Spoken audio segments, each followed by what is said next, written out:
And the mechanics changes for the year. A lot of this is going to be familiar to you because this has been out for some time now, but I think it's probably helpful to go through this as a clinic together. So we will walk through these.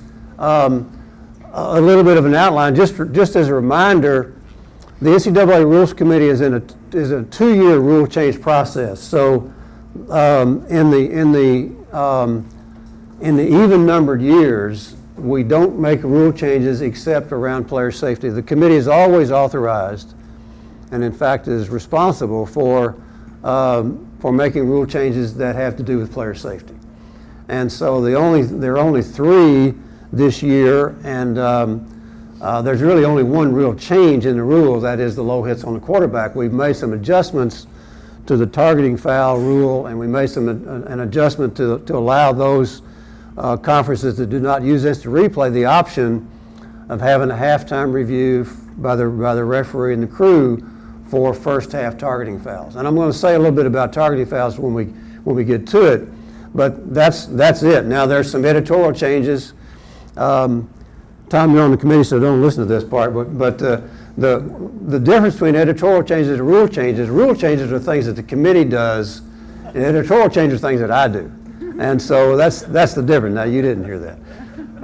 But you can always argue that an editorial change changes the rule, and it does, but there are big changes and then there are little changes. And so I think that certainly the Rules Committee does a great job in sort of framing for the larger game the rule changes that need to be made.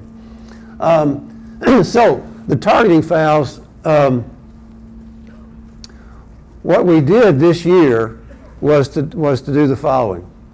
Last year, if we had a targeting foul, and if instant replay overturned the targeting action, either it wasn't with the crown of the helmet or it wasn't to the head and neck area, the player comes back in the ball game, but the 15-yard penalty still stood.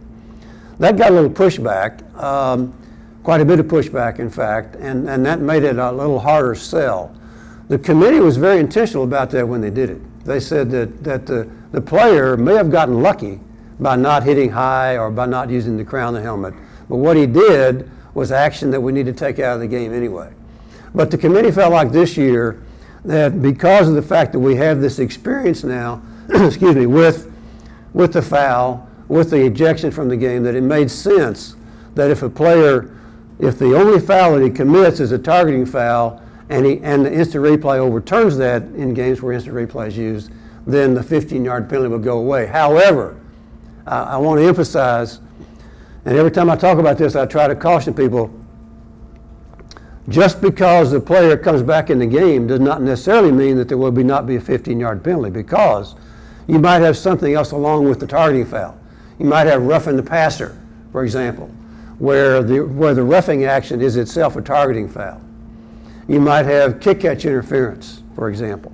You might have a dead ball personal foul where the ball is already dead and you get a targeting foul. And so in those cases where the targeting is accompanied by something else, a combination foul we might call it, then the 15-yard penalty would still obtain. So in the examples that I'm going to use, if you've got a passing play where you've got roughing the passer, and the roughing the passer action is targeting to the head and neck area, and the replay comes in and says, well, the forcible action was not to the head and neck area, it was a little bit below, so the player comes back in the game. You still got the roughing the passer foul, and so that 15-yard penalty will still be enforced. And same, the other example, there may be more examples, but the 3 that really come to mind are roughing the passer, kick-catch interference, and any kind of dead ball foul. So typically what we have most of the time when we only have targeting is the example of a passer receiver going over the middle, let's say, and he's about to catch the ball and he gets nailed with a targeting action to the head and neck area. I mean, that's the one we usually have that is not accompanied by another kind of foul. You're not going to call that you're not going to call that unnecessary roughness. I mean, there is a little bit of a mindset, well, he shouldn't have done what he did and all that. But I don't want us to make up unnecessary roughness fouls just to get the 15-yard penalty there. I mean, be honest about this. if the only thing you have is targeting, and replay, if you're in a game with replay and replay overturns it, the guy goes back in the game, no 15-yard penalty. Now we will put up on the website the language that we want the referees to use in making the announcement. But what you're going to do is say roughing the passer with targeting, number 72, the play is under review. And in the event that that replay shows that in fact the targeting was not there, that is the action to the head neck area was not there, then you would come back and say something like the targeting is overturned, the player is returned to the ball game, the 15-yard penalty for roughing the passer will be enforced. That'll make it clear to everybody what's going on. I'm going to meet with ESPN in a couple of weeks, and I want to make sure they understand that just because a guy comes back in the game does not automatically mean that the 15-yard penalty goes away because of this possible combination foul. Kick catch interference is another example.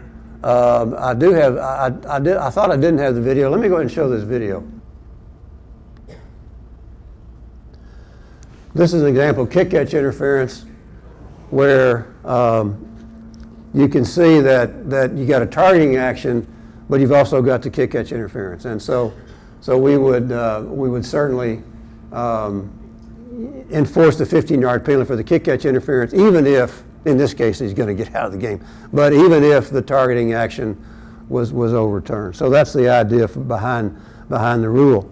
I also want to say that before I get to the video review at halftime for those games that don't have instant replay and for those conferences that choose to do this, and I'll talk about this when we talk about the editorial changes, but I want to make sure that everybody understands that the language has been slightly changed for the targeting fouls, and that is rather than saying that the contact is initiated to the head or neck area, or that the contact is initiated with the crown of the helmet, what we're saying now is if there's forcible contact to the head and neck area, or if there's forcible contact with the crown of the helmet, because what we saw last year was there might be some slight initial contact, let's say at the shoulder, but the force of the contact came in at the head. And in instant replay, correctly, if the initial contact was slightly here, then the player was not, then the targeting was overturned. Well, I mean, the spirit and intent of the rule is to protect the player from this action. Whether there's a slight bit of contact somewhere else doesn't matter. So it's where the forcible contact comes in, not just the initial contact.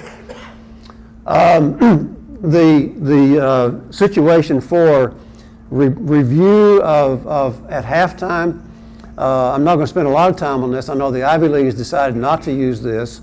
The Colonial is going to use instant replay for your game, but you're not going to use this in games that you don't have instant replay. Okay, so we won't spend a lot of time on this, but the Rules Committee felt like that there's a gap in the rules. The rule says that if a player is disqualified from the game in the first half, he's out for the entire game. If it's in the second half, he's out for the rest of that game plus the first half of the next game. And when the rule was put in 2-3 years ago, there was this process for fouls in the second half to appeal to me, basically, if the conference wanted to appeal the disqualification for the first half of the next game.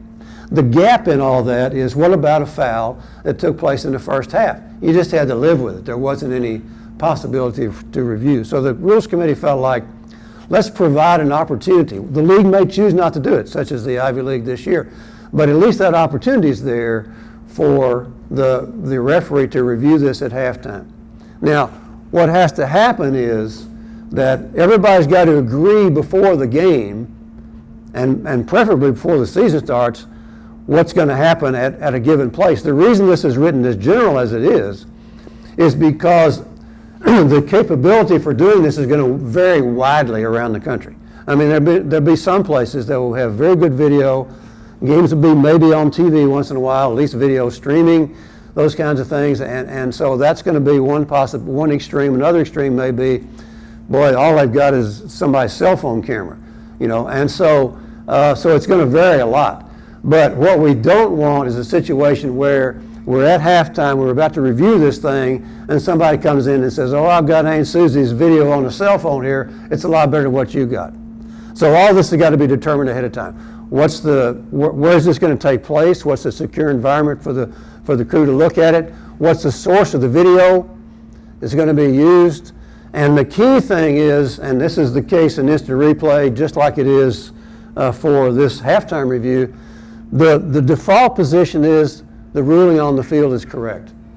That's where you start. That's where instant replay starts. The ruling on the field is correct. If the video takes you clearly to somewhere else, if the video clearly tells you, no, that wasn't a targeting foul, that in the sense of head neck area. Now you're not looking at targeting action, you're looking at where the contact is.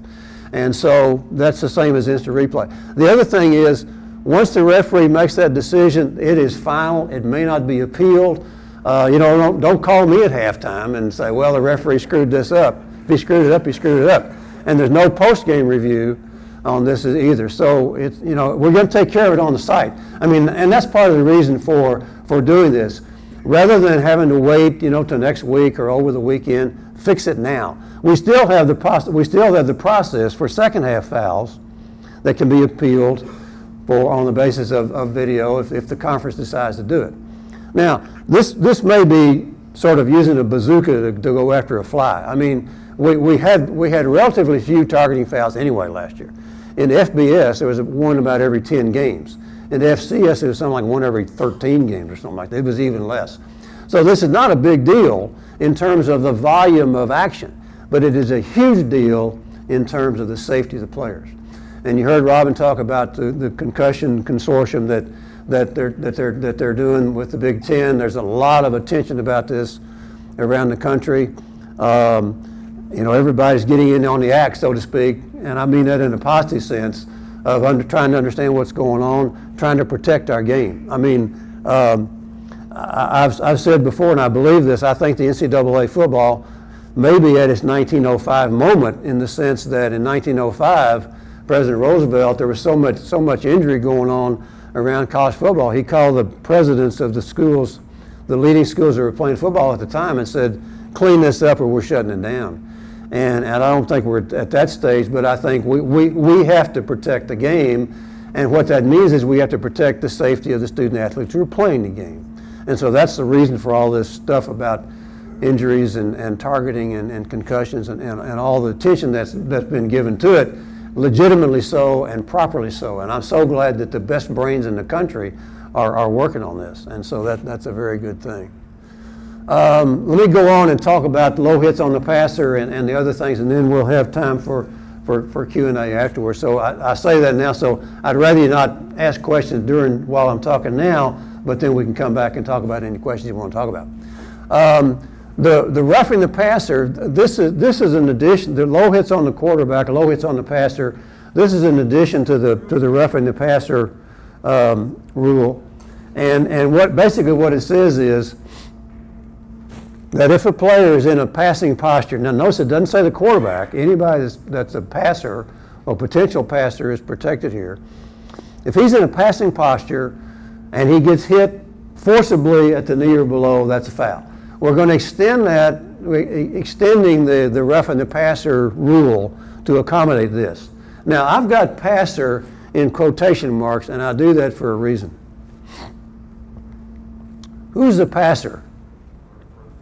The guy that throws the ball, okay? But what about the guy that's standing back here? He's looking for a receiver. He's about to pass the ball. He can't find a receiver, and he tucks it in, and he gets nailed at the knee or below. He's just as vulnerable, maybe more so, as if he had to release the ball. So the fact, I mean, for all of us technical rules gurus, the fact that he not technically became a passer because he didn't actually throw the ball doesn't matter in terms of this rule. It's still a part of the roughing the passer rule, but you got to understand that the spirit and intent of the rule is to protect the guy. The fact that he happened not to release the ball, who cares? His knee doesn't care about whether or not he hadn't released the ball. And so that's why I've got this in quotation marks, because most of the time it's going to be the guy who throws the football. But don't get hung up on the fact that he may or may not actually be a passer since the ball never got released.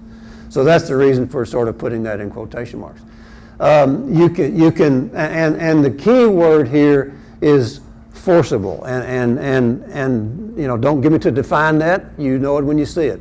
If there's just a wrap up and a takedown without a drive of the knee or the head or the elbow into the knee, then that's you know, that's a tackle. We can't take away the defense's ability to make a play, but at the same time, you're going to know what this foul is because you'll be able to tell it just from looking at it. It may be this is going to take a little adjustment. We're not used to calling this play. This has not arisen as a major concern in college football. The NFL's had the rule in for some time. The commissioners felt like, and this is one that the commissioners really came to the rules committee for, felt like that this is one we needed to get out in front on, because it's important to protect, not only to protect up here, but to protect down here. Now, what that means is, I mean, sometimes the question is asked, well, what can they do? Well, they can't do that. I mean, what they can do is hit in here and sort of have a knee to the shoulder strike zone, which is still plenty of room. But and that doesn't mean they still can't tackle low, but what they can't do is drive that shoulder, drive that forearm forcibly into the knee or below of the player passing the ball or about to pass the ball. Okay, it's really fairly simple, and I don't think we're going to have a lot of trouble with it. But I think it's important for you to understand what the rule is. I'm not going to show the video there. I want to go on to the editorial changes. As I say, that we've made some editorial changes. Jerseys are becoming the bane of my existence. I'm telling you, I'm so sick of getting pictures of jerseys where there's a purple number and a black jersey and a little, you know, nanometer of gold around the number, and calling this contrasting. I mean, it's just ridiculous.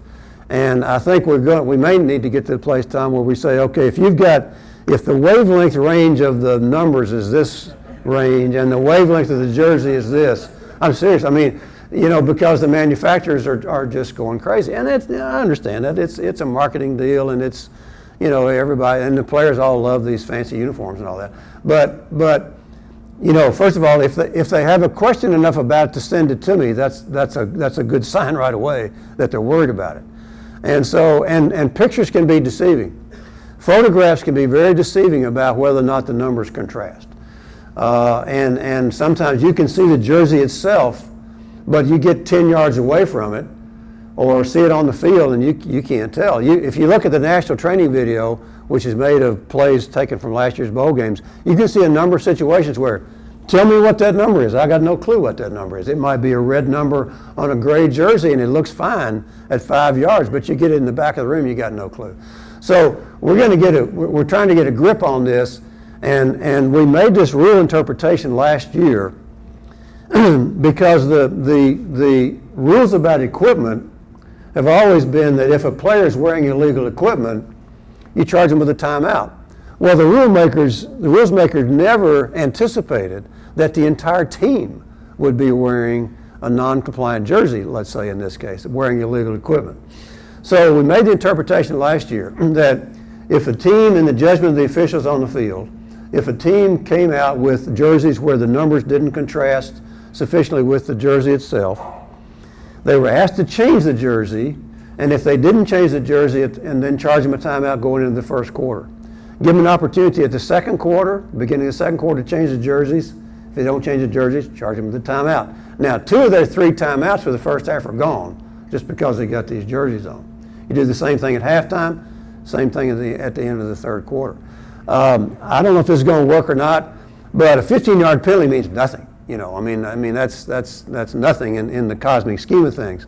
But I think 2 or 3 timeouts may be something. So this is an attempt to try to get a grip on that. Another editorial change, again, just sort of expanding the list of defenseless players. One gap in there is there are players who's in position to receive a backward pass. He's defenseless, so we've added that to the list of defenseless players. That's not a big deal. This is the one that's caused the angst. inbounds and out of bounds. It's really an interesting artifact of the rules that we define, up to now, we defined a player out of bounds. We've got that down pretty well. But we didn't define an inbounds player. And so by default, an inbounds player was somebody who wasn't out of bounds. We defined him as not being out of bounds. But I mean, it wasn't clear. There were some gaps in that. If I'm a player standing out of bounds and I leap in the air, where am I? Well, by rule, I wasn't out of bounds because I wasn't touching anything out of bounds. It doesn't sort of pass the smell test to make him inbounds because he leaped from out of bounds, and yet that's kind of where he was because the rule said if he's inbounds if he's not out of bounds. So what we've done to take care of that is to say that a player is inbounds if he's not out of bounds. An airborne player remains either inbounds or out of bounds until he establishes himself otherwise. In other words, if I'm out of bounds and I leap in the air, I'm still out of bounds until I land inbounds, until I establish touch something inbounds without also at the same time touching out of bounds. I mean, if I straddle out of bounds line, I'm clearly out of bounds. Okay? So think about it like this. If I'm out of bounds and I leap for the ball, it is exactly the same as if I were still standing out of bounds. Okay? And if I'm inbounds and I leap for the ball, I'm in bounds until I establish myself as out of bounds. It makes sense, but it hasn't been that way for a long time. That's going to cause some change in some of the rules, some of the interpretations of the approved rulings. And by the way, parenthetically, within the next, I'm hoping this will happen within the next week. It's sort of out of my hands now.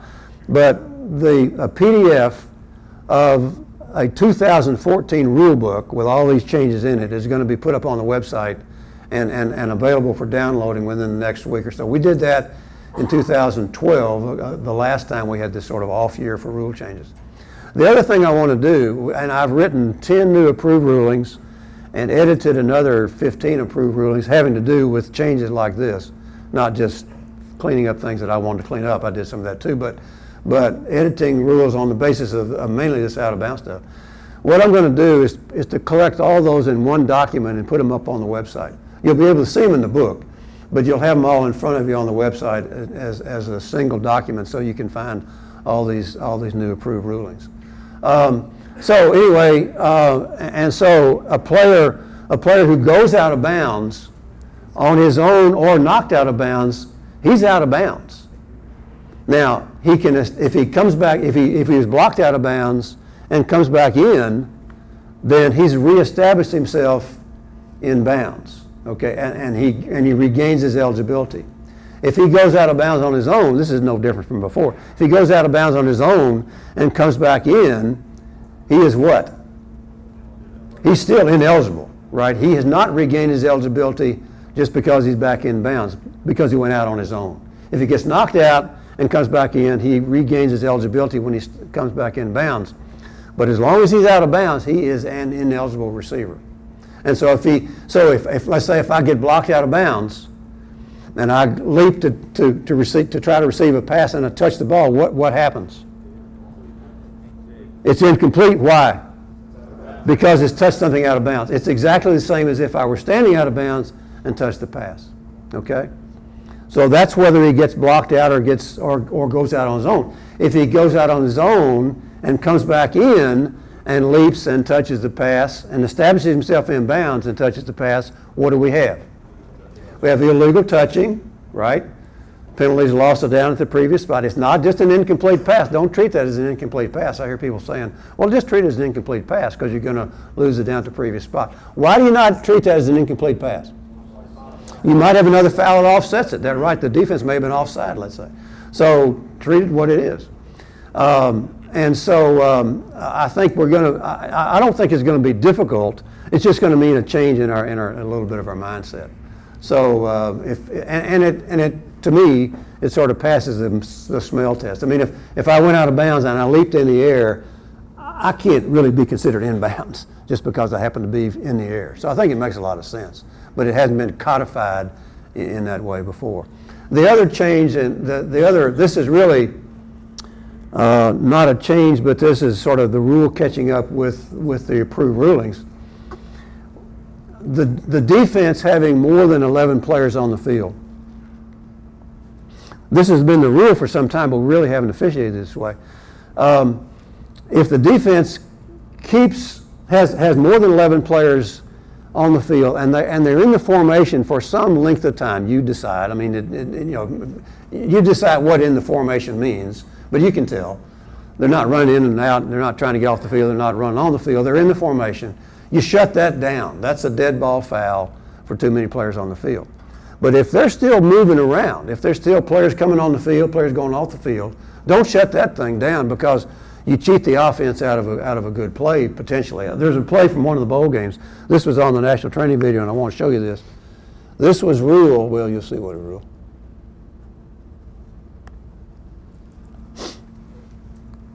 You don't need audio. I'm going to tell you what the referee says. But you can see that the defense is running guys in and out. And what happened was the officials shut this down and called it a dead ball foul and deprived the offense of the play. Now it turns out they scored a touchdown anyway. But this was what I'm saying is now this is part of the rule, not just in an approved ruling or interpretation. So what the referee is going to say is that you got too many men on the field, and he's going to say there is no play, and that's just incorrect. So this is not really a change. It's just a matter of the rule catching up with things. But watch the play. I mean, here are these guys coming on the field. In fact, they're really offside. I mean, so you can't say that those guys are in the formation. So there's no reason to cheat the offense out of running that play. What happens a lot of times on field goals, they'll get set up for a field goal, and the defense will be confused and they'll run some guy on the field. Now they got 12 guys out on the field. There was a bowl game a couple of years ago where we shut that down. The guy kicked the ball, made the field goal. There's a dead ball foul. He got to 5 yards. They extended the quarter, and he kicked it and he missed it. And so again, a situation where the defense gained an advantage by doing this. So this is one that again, not a change in the rules so much, but really a sort of a fleshing out of the rule to catch up with where the approved ruling was. I mentioned the targeting foul, replacing initiate contact with make forcible contact. Again, that just comes out of our experience of understanding these targeting fouls. This is this one here, this is sort of an artifact of the rules that's been a little bit of a mismatch in the past. If we had a personal foul, let's say that the offensive team completed a pass for a gain of 20 yards, and the defensive lineman head slaps the offensive player. Okay, so you got a 15-yard penalty foul, a foul whose penalty is 15 yards. But the rule was you penalize at the previous spot.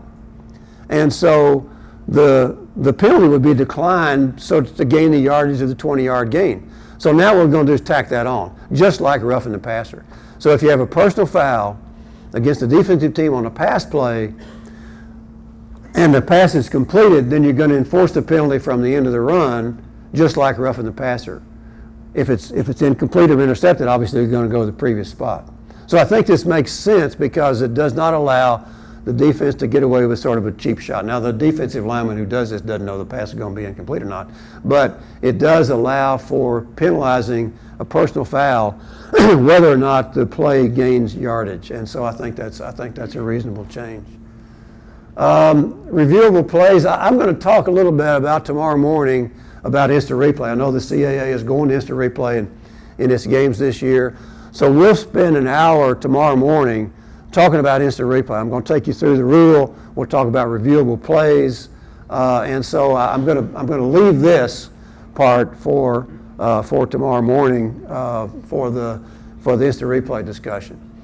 Let me spend a few minutes on mechanics changes, and then we'll take some Q&A, and then it'll be time to go to the whatever the next deal on the program is. Flank officials, we're going to switch you at halftime. And so the field judge, side judge, the head linesman, the side judge, line judge, field judge will just change at halftime. Now, don't move the chain. The chain's not going to move. The chain's going to stay where it is. When we're talking about switching at halftime, we're talking about switching these people. The chain's going to stay where it is, and we're always going to bring a ball in from the press box side. So as I say, the chain stays where it is, but we're going to switch the line judge, field judge at halftime. Get the same captains that you started the game with. So if you started the game getting the captains on the press box side, then get that same set of captains the second half, even though you're gonna switch. The idea here is to sort of even out the exposure that the officials and the coaches have with each other during the game. There's one school this may happen more than once, but there's one school that I know of where they're always on the side opposite the press box. At home they're on the side opposite the press box, and everywhere they go on the road they're opposite the press box, and so they never get to see the line judge. Now the line judge may be tickled to death with that, I don't know, but to even that out, we're going to change these at halftime. The mechanics are so similar for the positions, it's not going to be a big deal. But it is something that we're going to do. The Conference USA did this as an experiment last year, so you may have seen some of their games where the guy on the press box side had the big H on the side, and you say, "Where is he? What's he doing over there?" So that was the reason they experimented with this last year. Let's see, signals on the media timeout. We've been using this signal here for the media timeout. Well, you know, if that's in here, sometimes it's hard to see and that sort of thing. So we're going to use this signal to indicate the media timeout. That's just a clear signal that everybody will be able to see. If you have on your media timeouts, if you have a full timeout, the TV people will take a full timeout and they'll take what they call a floater. They're trying to get as many as they can in, and so sometimes they'll use it in the second quarter or the fourth quarter. They'll use a floater. So if you're going to have a full timeout, the red hat's going to go to the top of the numbers. The floater, he'll be at the bottom of the numbers. No big deal. If you have more than 12 players, we're going to use the rotate, the untimed down signal. If you have more than 12, or more than 11, you got 12 or more, and you're going to recount, just to indicate with the waving finger like that, so that the referee and umpire can know I'm counting again. That's not a huge deal, but it is something we need to pay attention to. Position responsibilities. We've gone back and forth on this one for several years. The question is, when teammate is driving in and they're about to get close to their goal line, when does the side judge and the field judge give up the goal line and go to the end line? And we've used 7 yards, we've used 5 yards, we've gone back and forth. And so what we've settled on is that the head linesman and the line judge will take over the goal line when the snap is at the 7 or inside. And so don't have an option of using the 5-yard line. So once you get to the 7, side judge, field judge, go on to the end line, because the head linesman and line judge are going to take the goal line going in there. If you snap the ball on or inside the B25, the back judge is going to line up on the end line. And on punt mechanics, it's going to be the back judge that releases. If you've got everybody lined up on the goal line back there, it's the back judge that's going to release to cover on the short kicks. Okay, substitution process. One of the things that we've talked a lot about is management of the game in terms of pace of play. The big change that happened with the clock a few years ago was to go to 40-second play clock. When we did that, the pace of the game was mainly put in the hands of the offense at that point, rather than the referee marking the ball ready for play for the 25-second clock every play. Now with the 40-second clock, it's a little less organized, so to speak. And so what you're going to see, and what we're trying to get everybody to do, there's several changes in the mechanics manual that I won't go through, but I think a key thing here is that what we don't want is to disadvantage either team by how we manage the game. We need to do this consistently throughout the game. We need to hustle but not hurry. We don't need to be running around like chicken with their heads cut off just because it's in the last 2 minutes of the half. Don't let the ball be snapped until all the officials are in position, and umpires get the ball down, but don't be in an artificial hurry to do that. And what we want to do is have a consistent pace of play that doesn't disadvantage either team or advantage either team. I think that we as an officiating community need to sort of recapture the responsibility for managing, as distinct from controlling, but managing the pace of the game, so that we're the neutral arbiter here, and so we need to be the ones that manage this pace of play. We don't want to slow it down, but at the same time, you don't want to speed it up artificially just because one team or the other wants to do that.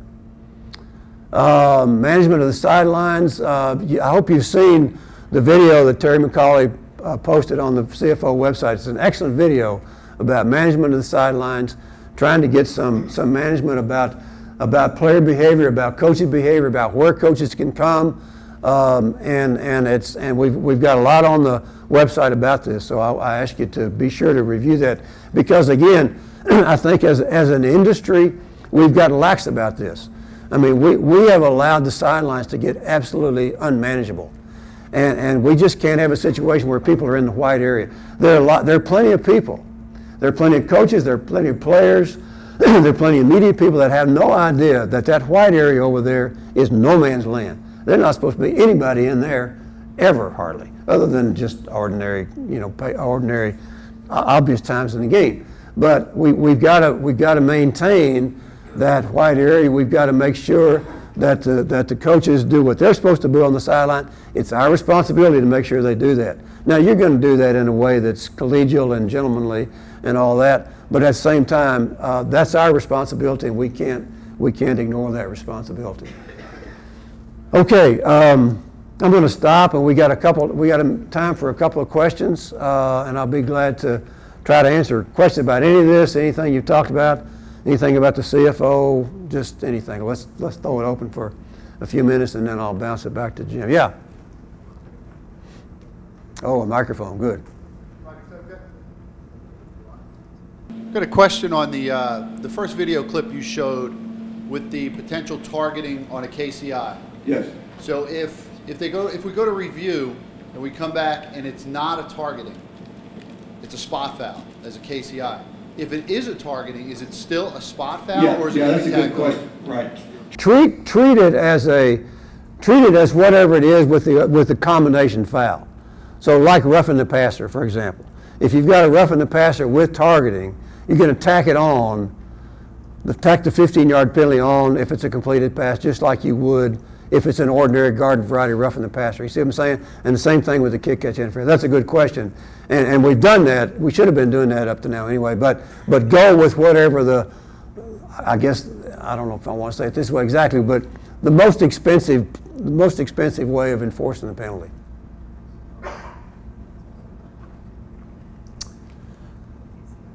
Anybody else? Yes, sir. Is it possible for a player who's been out of bounds to reestablish himself with a body part other than a foot? For example, if he dives, plants a hand. Yes, that's what I said. Yeah, I sometimes I may have said if he he comes back and lands in bounds or something like that. If he touches anything in bounds and simultaneously not touching anything else out of bounds, he's in bounds. Okay, thank you. Yeah, good question. Yes. In the case of a low hit on a passer who doesn't actually wind up passing the ball, is the announcement still going to be for roughing the passer? It is. Yeah, because the dirty little secret is we're the only ones that knows he's not the passer. You know what I'm saying? Just because he didn't throw the ball. I mean, to everybody else in the universe, that guy's a passer. Just because he didn't have to release the ball has nothing to do with anything. So yeah, I mean, it's a good question, but I'd struggle with this one, where to put this foul exactly, because we could have made it a separate, its own personal foul, but it made sense in some scheme to just make it an extension of the roughing the passer foul. So that's the reason for the idea. Yes, sir. Of all the appeals you had last year for targeting that came after the game, how many of those did you go back and say the player could play the first half, the next half, or in the next game, and how many did you say he was out? Yeah, the question was on the post-game reviews of targeting fouls that took place in the second half in games where there was not instant replay. Of those that were appealed, how many went where the player was restored for the next game and how many not. And I have to confess, I don't remember the numbers, but there were more, in more times than not, the ruling on the field was upheld. I don't know if it was 55% or 75%. I have the numbers, but I just didn't keep track of it. But in more cases than not, again, because the standard is the call on the field is correct unless the video clearly shows something different. So that's why it was, more than not. Rogers, we recall 30% were overturned. That sounds about right. So about 30% were overturned. So, which is the same. Which is roughly. As regular replay. Interestingly enough, yeah. I mean, I think that's probably not accidental, actually. That around 30% of when games where instant replay was used, roughly 30% of the targeting fouls were overturned. And that was about the same as for the post-game review. My forecast is, I've been wrong many times in my life, but my forecast is that changing this initiate contact to forcible contact is going to reduce the number of overturns. And that's not the intent of it. The intent is to get it right. But I think that I saw a few that were overturned that I said, what? And then I looked at it again, and sure enough, there was a little bit of initial contact down here. So I think, and that wasn't the reason for the rule change. The rule change, or the language change, was made simply to be realistic about the foul that we have here. But I think it may lead us to fewer overturns. But I mean, that's just an accidental, unintended consequence, so to speak. Yes? Well, just to be clear, when we talk about players out of bounds, we're talking about both offense and defense. Yes. Yeah. The question is player out of bounds, and we're talking about both offense and defense. Yeah. I mean, a player who's out of bounds, he's out of bounds. Doesn't matter which side of the ball he's on, so to speak. So, is that the intent of the question? Yeah.